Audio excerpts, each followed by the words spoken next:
On Sunday evening, in front of the entire world, a 39-year-old man stood on the biggest stage in Hollywood looking genuinely shocked.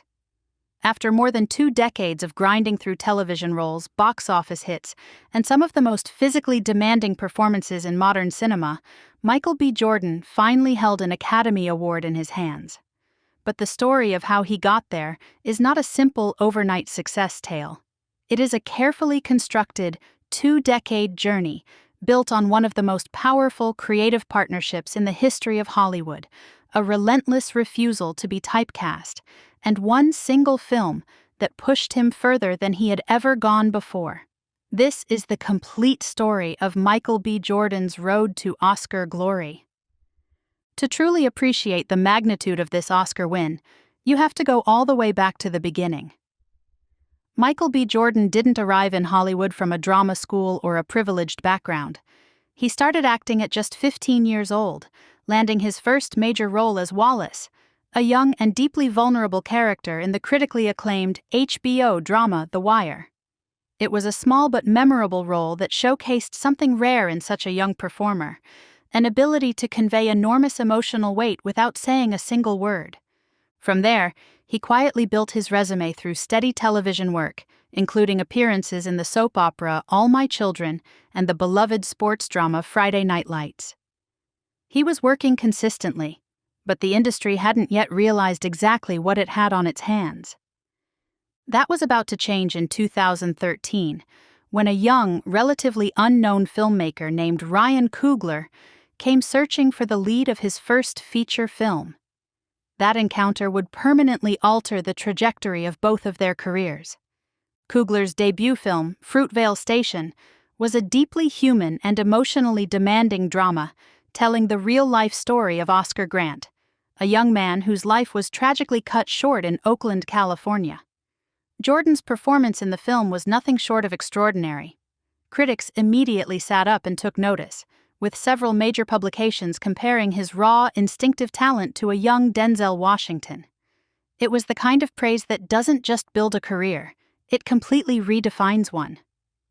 The film cemented a creative bond between Jordan and Coogler that would go on to produce some of the most culturally significant films of the last decade. But if Fruitvale Station introduced Michael B. Jordan to the world, their very next collaboration together turned him into a genuine global superstar.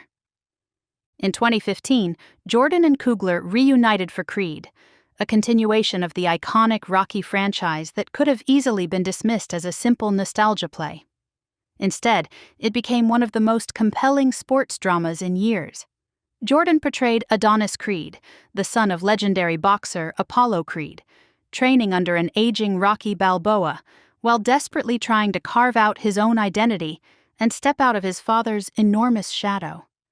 The role required Jordan to undergo a physical transformation that was genuinely breathtaking. But what made the performance truly special was the emotional depth he brought to a character wrestling with identity, legacy, and belonging. He reprised the role for the sequel in 2018, and then again in 2023 for Creed III, this time also stepping into the director's chair for the first time. The film was a massive box office success, proving that Jordan's ambitions extended far beyond just performing. Alongside the Creed franchise, Jordan and Coogler also joined forces on a project of an entirely different scale, one that would become a genuine cultural phenomenon. In 2018, Jordan portrayed Eric Killmonger in Black Panther, a Marvel villain widely regarded as one of the most complex and compelling antagonists in the entire Marvel Cinematic Universe. What made Killmonger so memorable wasn't menace or physical threat alone. It was the tragic, deeply understandable motivation driving him. Jordan brought a simmering, wounded intelligence to the role that made audiences simultaneously fear and understand his character on a profound level. It remains one of the finest villain performances in modern blockbuster cinema. But even after all of these landmark performances, the Academy had never formally recognized his work. That was all about to change with their 5th collaboration. When Ryan Coogler came to Jordan with the concept for Sinners, he told him it would be unlike anything they had ever attempted together. He was right, and Jordan almost said no. Sinners is a vampire horror film set in 1930s Mississippi that sees Jordan playing twin brothers, Smoke and Stack, who return to their hometown after working for Al Capone in Chicago, with grand plans to open a juke joint, only to find themselves confronting a deeply sinister, supernatural force. On the surface, the premise sounds like a thrilling genre film.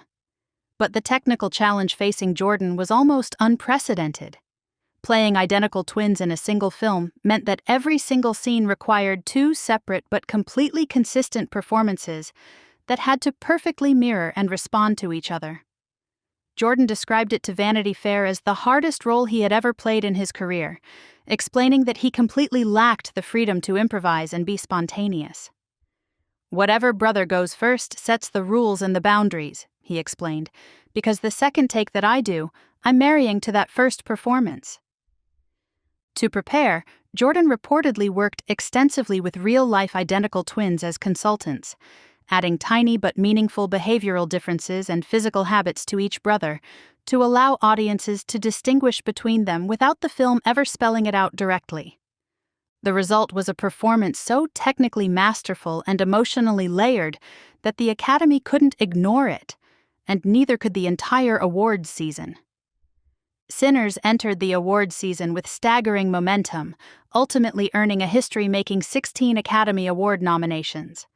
To put that into context, this broke the previous record of 14 nominations that had been held jointly by All About Eve from 1951, Titanic from 1998, and La La Land from 2018. The film also shattered one of Hollywood's longest-standing unwritten rules, that horror films simply do not win major awards. With the sole exception of The Silence of the Lambs in the early 1990s, the genre had been almost entirely shut out of the Academy's biggest categories for decades. Sinners changed that narrative completely.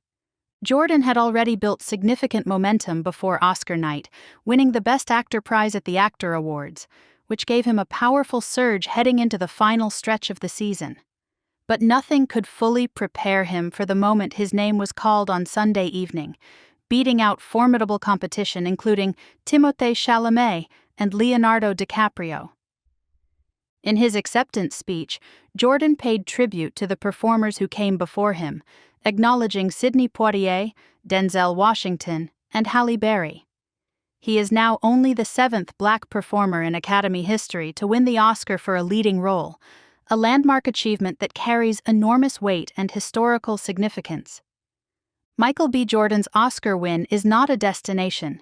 It is clearly the beginning of an entirely new chapter. Beyond acting, he has established his production company Outlier Society, which is currently developing a highly anticipated television adaptation of the globally beloved fantasy novel series Fourth Wing for Amazon. He has also promised fans that the casting will avoid obvious choices, and the show will be anything but cheesy. He has spoken openly about his growing desire to direct projects in which he doesn't appear at all, suggesting that the next phase of his career will be defined by storytelling from behind the camera rather than just in front of it. What we are watching right now is the transformation of a performer into a genuine Hollywood force.